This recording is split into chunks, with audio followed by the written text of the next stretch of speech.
On today's Uncommon Sense, Dale Ahlquist is back again to talk with us about all things Chesterton. Specifically, we'll look at the year ahead as well as some special celebrations that have taken place. Stay tuned, that's coming up on Uncommon Sense.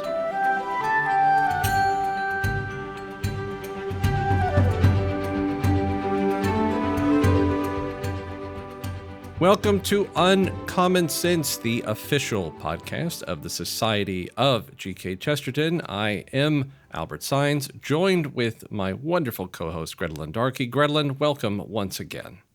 Thank you, Albert.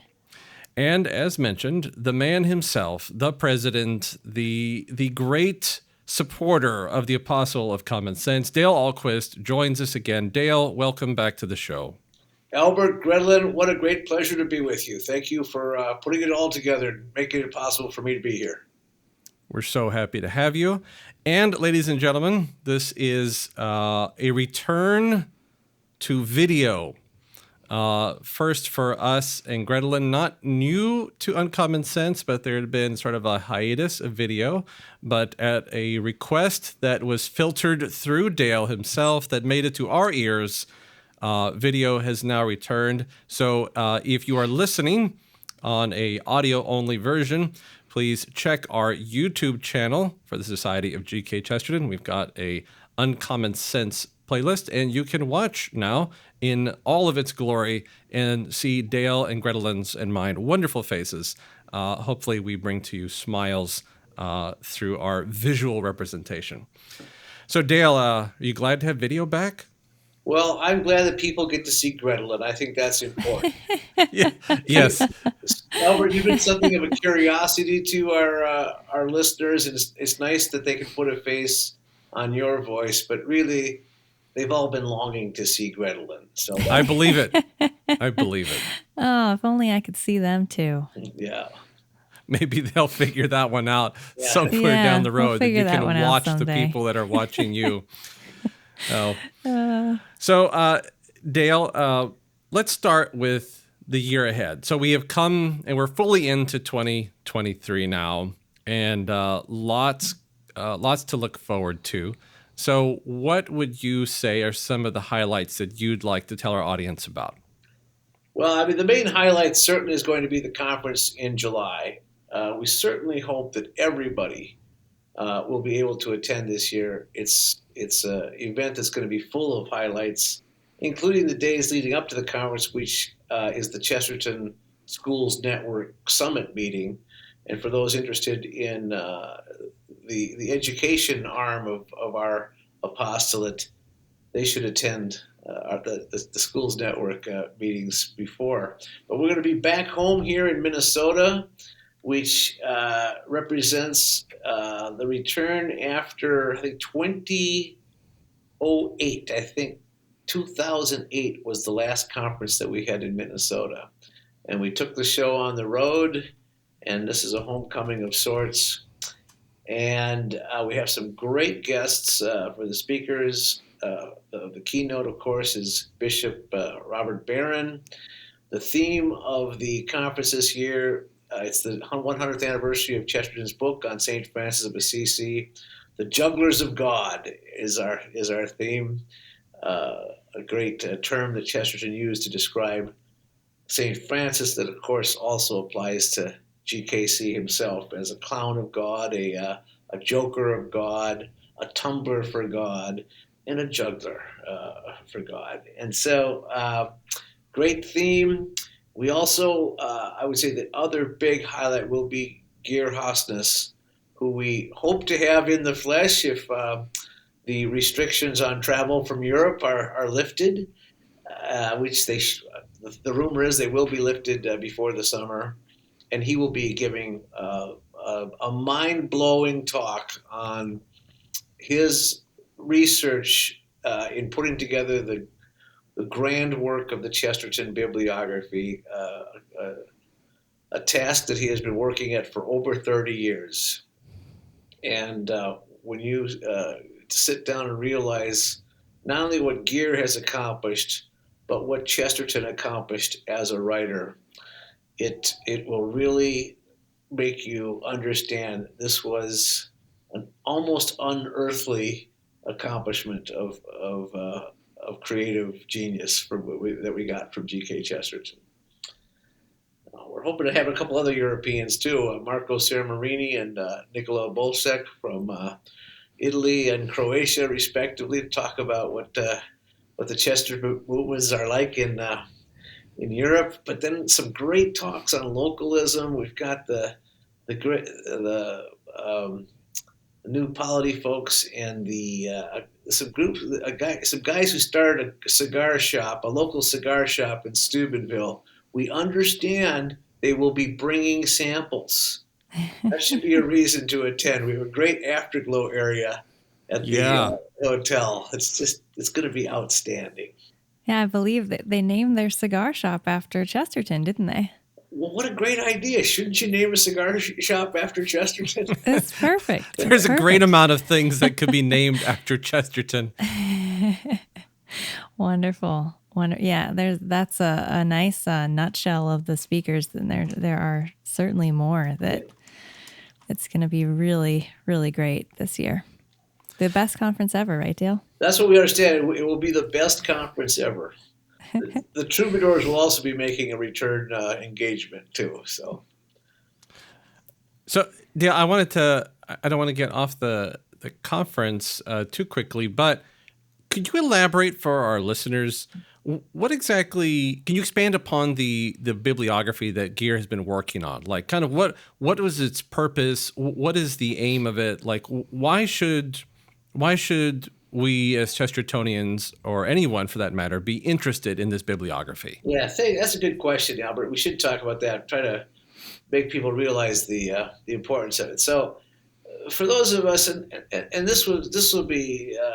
We were going to talk about a little bit about the history of the society today, and this is actually a great way to begin that part of the discussion, because for those of us who were reading Chesterton in those early years, there was a very slim bibliography that had been published, and a supplemental one had also been published to help you track down Chesterton's writings. We knew he'd written a number of books. We knew he'd written a number of journalistic articles from certain publications, but no one quite knew where they all were and where to find them. And it was really just a bunch of fans, right? A bunch of Chesterton aficionados, not scholars. None of this was instigated by an institution. It was just the fans that started tracking down all of Chesterton's writings and collecting them. And we created a warehouse or a clearinghouse, that's the word I'm looking for, to combine sources so people could, those of us who are interested, could find the rest of Chesterton's writings. Because for a certain number of us, when you've been bitten by Chesterton, you simply can't get enough of him. You want more, and you want more, and you got to get your fix, Albert, just to be normal. And you can only read orthodoxy so many times. And you can read it so many times, but the fact that there's other stuff out there that is wonderful in the same vein that orthodoxy is wonderful. His books certainly are the reason he survived his death and the Father Brown stories and things like that. But his books were not the main thing that he wrote. His books were the things he wrote on top of the main thing he wrote, which was his daily journalism. The reason why Chesterton was such a popular writer during his lifetime, why he was a household name, was because people read him in the newspapers. And I always say that when he died in 1936, that was his worst career move. That's when people stopped reading him. They stopped reading him. He stopped being part of their daily life. And yes, the book survived, and there's some great books. There's some timeless books. But as soon as we started, and let's face it, some of those books were collections of his newspaper essays, right? And so they survived too. So we wanted to keep getting Chesterton out there, but we had to find where all the stuff was, and it looked like we knew it was going to be difficult, but we had no idea it was going to take decades to track down everything he wrote. And of course, as we kept going, we realized, well, we knew he wrote for several major publications. It was pretty easy to get those weekly columns from the Illustrated London News and the Daily News articles, and then, of course, his own papers that he helped edit, like the New Witness and GK's Weekly. But then he wrote for all these various and sundry publications, some of which only were printed for 1 or 2 years, and to go find archival material in what library would have had that. That was some great detective work. But then as we really started to get the feeling we were getting all of his printed work, all of his published work, and we're talking about very little unpublished stuff. There's a limited amount of letters. There's really no. If he wrote an essay, it was published. The joke about Chesterton, never an unpublished thought. I mean, if he wrote it, it got into print somewhere. So it's just a real minor amount of unpublished material. You have inscriptions in book with original poems that people had. Those are little prizes and treasures that are discovered every now and then. But what the new thing we started to uncover just a few years ago were all the newspaper accounts of speeches that he gave. And that meant all new material that nobody's really ever looked at since that newspaper article was published. It's new Chesterton material, and he was in huge demand as a speaker. We have records of well over 1,000 talks that he gave, some of which were reported on, and some weren't. And so that added that much more that Gear had to line up. And then he's just the amount of research, and he had help when I helped him, and other volunteers helped him. But what the significance, it makes us understand, Albert, what an amazingly consistent mind he had. What he says in 1905 in some obscure newspaper journal does not contradict what he's saying in 1932 in a public speech. It's one fabric of thought that is completely whole, and all we do is get new angles on the same truth. We see his creative genius, we see his prophetic insight, and you also, of course, see his charitable spirit, his goodness. All that comes out, and it's really all of a piece, and it's really a thrill. It's just a thrill. Beautiful. So we're pretty confident we've got it all now. Is that We're pretty confident we have almost all of it. 95 to 98%. I think Gear would say it's over 98% at this point. Wonderful. Which didn't ever seem possible a few years ago. It just didn't seem possible. We know that we will keep finding things, but at this point, there's nothing that's going to be that significant. It'll just add to it. And I think that's the most interesting thing. When you find all this stuff, there's no earth-shaking or earth-shattering revelation. Oh, that blows Chesterton. He just is always reliable and dependable. That's wonderful. I remember Albert and I talked about one of his essays at the beginning of the year here. It was on the new year. And I was reading it, and I recognized it as an early piece, not because of the thought difference, but because of the style difference. It was sort of a little bit less polished, and I thought, oh, this must be earlier, and it was. But some of the sentiments could have been in Everlasting Man, Orthodoxy. You're right. It's a very consistent mind. That's funny that you say unpolished, because what I think he's more unbuttoned, I like to say, in his early writing, because he's still trying out things. He does kind of settle into a certain mode after a few years. But you can see why he became so famous as a young man, as a young writer, because there is he has such an original way of expressing a thought in those early essays. I love the early essays. Yeah, I think it was a 1904, and Really? it was still just as delightful as anything. But yeah, it's amazing.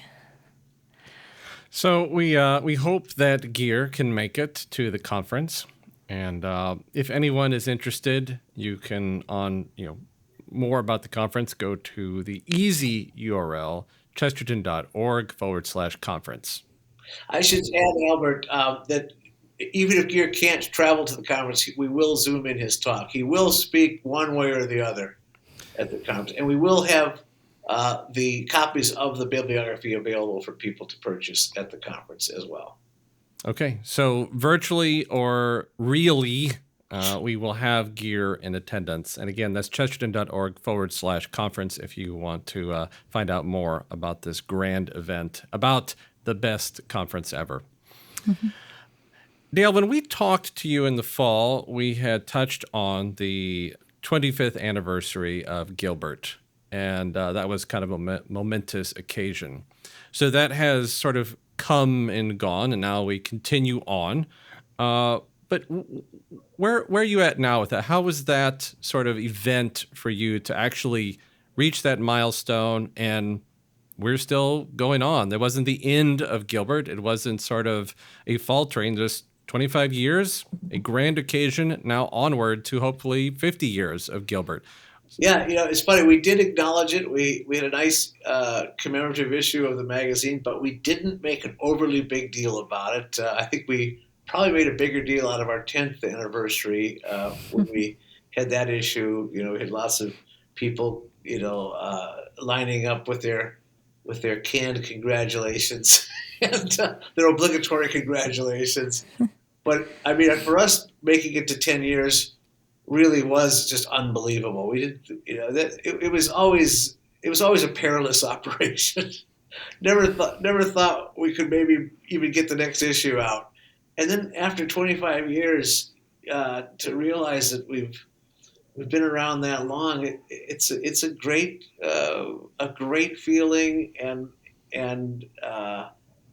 the main thing you realize is the gratitude, not just for the opportunity to publish this magazine, but for all the folks who have been faithful readers and faithful supporters and who continue to enjoy the magazine.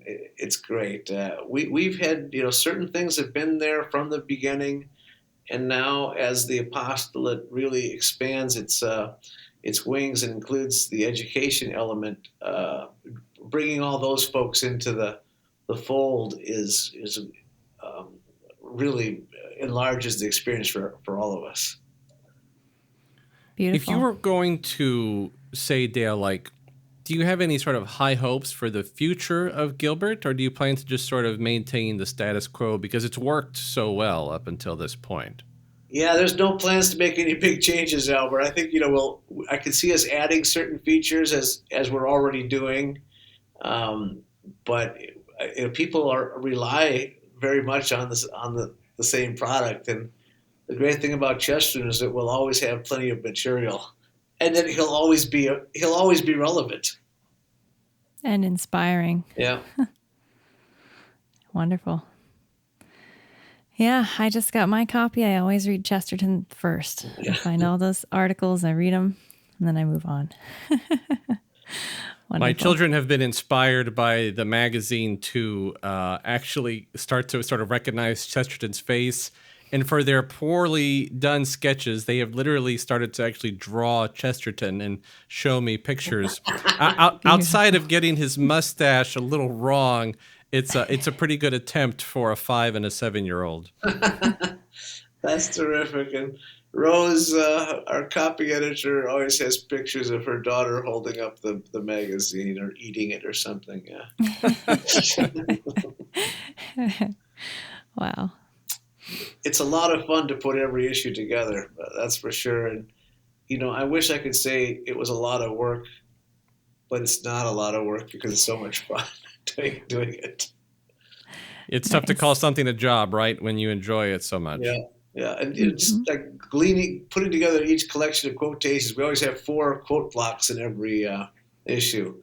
It's so much fun putting those together, and my jaw drops open when you read another great Chesterton one-liner. How did he get it so right? So many times. It's amazing. I'm not sure what I enjoy more, trying to read through some of Chesterton's longer essays or writings, or getting his quotes, his sort of one line nails it on, right on the head. And like, that's enough for me. So it's tough to distinguish what I enjoy more. I mean, some of those quotes are just showstoppers. They really are. It brings me back to the early days of the magazine, Albert, when the 5 of us who were putting together the early issues, it was, this was done back in the days of a thing called email. It had just come on the scene, and it was a very primitive form of email, and it was 5 people who had 5 completely different ideas of how to go about putting this magazine together. And I don't know. It was a good thing that we were separated by distance, because we probably would have killed each other if we'd been in the same room. But I remember there was some of that group who didn't want quotations in the magazine. I didn't want quotations. And I said, "Are you kidding? That's the best part of Chesterton, are the quotations." Mm-hmm. And but that's the sort of thing we argued about the other day. Somehow we hit upon the right formula in spite of ourselves, and it has continued to work. But there are a few bumps along the way.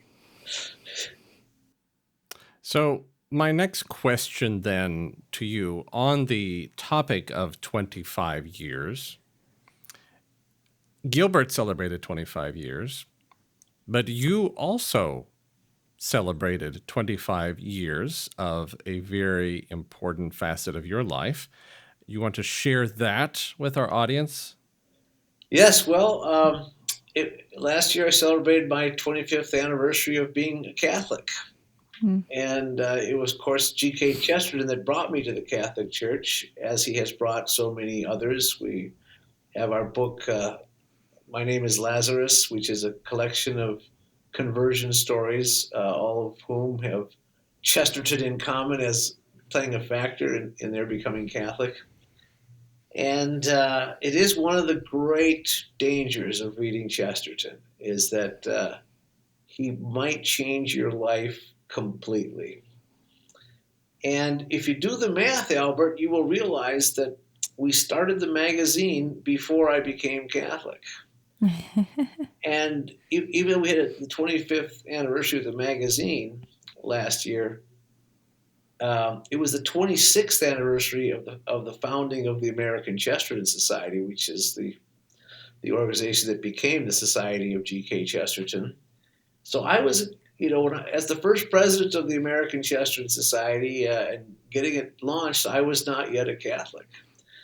And Chesterton, he is an ecumenical writer with a wide reach. The only thing is that the non-Catholics who read him often become Catholic. That's the thing that happens. But becoming Catholic was a gigantic change in my life, and I think I have a much harder time believing I've been Catholic for 25 years than that I've been publishing and editing the magazine for 25 years. I feel like I just became Catholic this year. I mean, I still feel like a new Catholic. That's beautiful. Whereas I feel like I've been running that magazine for a long time. Wow. Now, do you mean that like you feel like the faith is always new, or you just feel like sort of a baby Catholic? I still feel like I'm a very new Catholic. I don't feel like I have 25 years under my belt at all. And I just don't feel like I have a lot of experience being a Catholic still. And I, it's the convert thing that's always strikes me. I wasn't a Catholic and now I am. And I'm always aware of that, Mm. that I had this non-Catholic perspective for much of my life. Mm. And it is a faith that is fresh and new, and none of that newness has gone away. None of it. Mm. Beautiful. Do you think Chesterton has influenced that, your relationship with him? Yeah, well, Chesterton, I think he must have experienced the same thing, because I think his whole look at life was that way. That he looked at every day as if it's the first day of creation. That comes out in his writing. That sense of wonder and the childlike innocence. And Mm. I'm sure that has had an effect on me and been part of my inspiration. I can't Mm. imagine it hasn't been. Wonderful. Dale, I'm glad that you mentioned Chesterton because it makes me think of something, and I'd like to ask you this question. I think some people would question to a certain degree whether, without knowing his conversion, because he was joined into the Catholic Church in 1922, correct? Yep, 100. That's the other anniversary we celebrated last year was his 100th anniversary of his conversion. Yes. So with that, though, there are a lot of people, if they were to read Chesterton's writings prior to his official entrance into the Catholic Church, some people would question or not know that actually he wasn't Catholic, right? Because a lot of his writings were very almost supportive of Catholic doctrine, Catholic teaching, and the teachings we believe, but he wasn't even Catholic. So would you say that for you, prior to your sort of entrance into the church, that you had some similar sentiments or thoughts about you that some people would have not known that Dale Ahlquist was not Catholic? That's an interesting question. I've certainly never thought of that. What occurs to me is in those many years that I was reading Chesterton, so I read him for 16 years before he closed the deal with me. and how when I would read him in those early years, it all of a sudden occurred to me at one point, well, he's a Catholic. And then I started to sort of get around that, and yet for the most part, everything he was writing didn't bother me as a non-Catholic. I wasn't offended by what he said about the Catholic Church. On the contrary, this is why he's the great convert maker. He keeps drawing you closer to the church without you even being aware of it, and because you keep agreeing with everything he says, and and I wonder, if in his own thinking, in his own writing, he wasn't thinking so much about the Catholic Church until he couldn't not think about it anymore, right? Because he was looking at the whole truth, and it's a Catholic truth that he's looking at. He just wasn't calling it the Catholic Church. He just would talk about the church. He would talk about the faith, and at a certain point, he would refer to himself as an Anglo-Catholic. He'd say Catholic once in a while, but he thought he was part of this thing until he realized he wasn't part of it. Hmm. And in my own journey, I could see myself becoming more and more thinking, well, all Christians are together. Until that point, you realize, no, the Catholic Church has something, and we're not part of it. And you don't really get that until you enter the Catholic Church. Hmm. And that's a big wake up moment for the convert. Sure. That's so interesting because I feel like the more you read Chesterton, the more you sort of lose the fog of all the things you've been telling yourself. Yeah. At least that's how it was for me. In my case, he helped me realize I wasn't Catholic, and then I had to come back. But yeah, it's interesting that it almost seems like he did that to himself. He kind of talked himself back around into the church.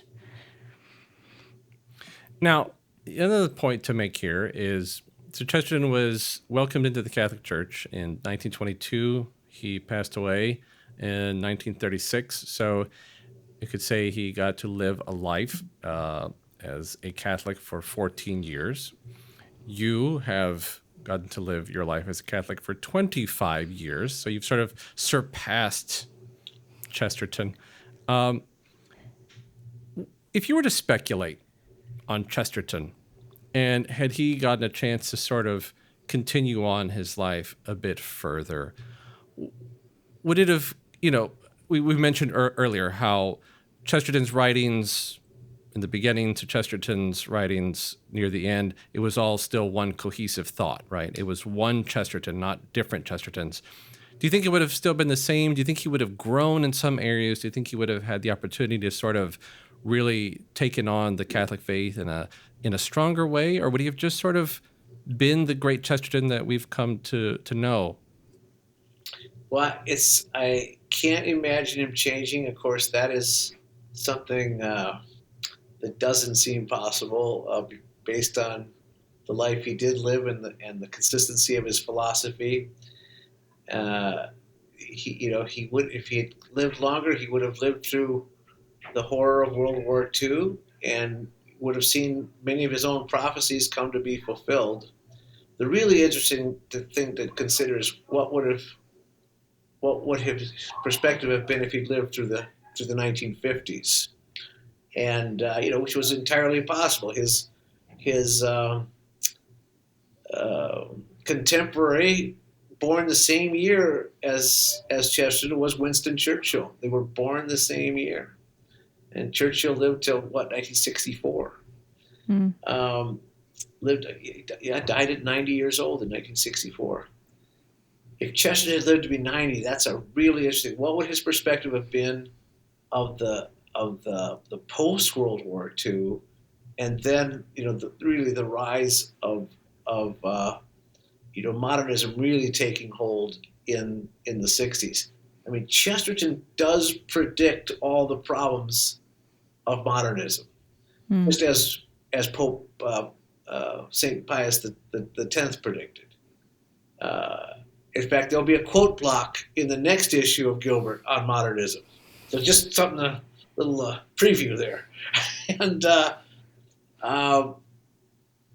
I think, based on his consistent thought, he would have also seen those prophecies fulfilled, if he'd lived to see it. It would have been really great to get his take on what was happening when modernism started to work its way into the church. You see little hints of it with what he said was happening in the Church of England during his time, and I think I think he probably would have applied that same kind of criticism to the Catholic Church had it happened in the Catholic Church during his lifetime. Yeah. I bet that Chesterton and St. Thomas More could have had some rousing conversations. Well, they probably are. I feel right. I feel like we're missing out on the conversations they're having right now. Yeah. No, I mean, the way he talks about Thomas More is he almost treats him like a contemporary, because he says that everything Thomas More was writing about is what was happening right then. Not only the state's attack on the church, but the state's attack on the family. That's his great insight on Thomas More. That the state was attacking the family when they were trying to, determine what they're messing with marriage, right? They're messing with marriage. And he says we have to protect the family against the state just as much as protecting the church against the state. And that's why Thomas More, he said, Thomas More, he says, is more important now than in his own time. He'll be more important in the future than he is now. And that Thomas More is more important than ever. Truly. Well, just unless you have another follow-up on that, Albert, I'm wondering if there's anything else, Dale, that you want to share, either about the year to come or the year that's passed, or both. Well, there was one other big celebration last year in 2022, and that was Aidan Mackey's 100th birthday. So he was born the year that Chesterton was received into the Catholic Church. And his life overlapped Chesterton by 14 years. And we, in many ways, is the last living link to Chesterton, even though he never met Chesterton. He certainly met his secretary and his sister-in-law, and people who knew Chesterton personally. He really had a link to him. And the fact that he's still around, still someone you can talk to and ask questions to about those days, is what a treasure. And so to be with Aidan on his 100th birthday in England was really a special treat. But to think, we celebrate the 100th anniversary of Chesterton's conversion, the 100th anniversary of Aidan Mackey's birth, and that would have, that meant that in both cases I came along 75 years later, becoming Catholic. So it's I'm a quarter. I represent a quarter of that.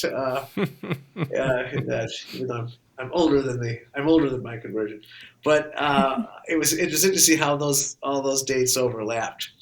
One of the things that we did experience when we went to a small group of us going to England for Aidan's birthday is we realized we've got to do this Chesterton pilgrimage that we kept putting off because of COVID or for one reason or the other. We did try to do it this year, and I think people are still a little too gun shy to sign up for a pilgrimage. We are going to do one at some point, and we really will urge people to sign up because it's just an incomparable experience to be there, to walk in Chesterton's footsteps, and to see English history up close, and to realize what a pivotal role it plays, not only in the history of the world, but the history of the Catholic Church. Yeah, I think we'll have a little better luck, too, as we go forward. And it seems like there's starting to be a rhythm of restrictions being let up in the summertime. So probably will have to push me around in a wheelchair, but I'm sure there'll be someone to do it. That's all right. You're only 25. That's right. I'm only 25. Dale, we want to give you a good and healthy congratulations for 25 years of Gilbert, 25 years of being Catholic, and congratulations to the society as well. Just all the good things that have come and all the good things that we expect continue to come from it in the years ahead. So thank you for your own personal testament. Thank you for the continued work. Just a great deal of thanks. Well, you're very kind to say so, and I'm really privileged to be able to do what I do and to see all these fruits coming to fruition right now, coming to bear. I'm telling you, I couldn't be more pleased and grateful and humbled by it all. Ladies and gentlemen, we have been joined by Dale Ahlquist, the president of the Society of G.K. Chesterton. As always, we're very glad to have him on. He helps keep the flame burning bright and helps keep us aware of all things Chesterton happening. So please, again, be on the lookout for more information about the conference. Again, go to chesterton.org/conference. If you're interested in Gilbert, we have some links on our website, and you can sign up to be a member. And if you do that, you get Gilbert as a part of the membership. So if you support the society, you get to enjoy Gilbert as a part of helping as a member. So consider that. And be on the lookout just for more great things coming down the pipe, 2023 and the years beyond. And we'll be counting down towards Dale's 50th anniversary of being Catholic. We'll get him back on the podcast in 25 years, if not sooner. We don't have to do it sooner. That'd be a good one. That's a good goal. 50 years. I like that. Okay. Grettely, thank you also for being on the show. Always happy to make this journey with you. Thank you. Always a pleasure. Ladies and gentlemen, if you like Uncommon Sense, please leave us a review wherever you listen to your podcasts, or leave us a comment on YouTube, and subscribe. Hit the alerts button, the notifications button. Find us. We're out there, and we'd love to continue to have you join. Spread the word about Uncommon Sense. We continue to try and grow and continue to find ways to bring you more Chesterton, and we will continue on our journey ourselves. Remember, ladies and gentlemen, Chesterton is always better with friends. Talk to you next time.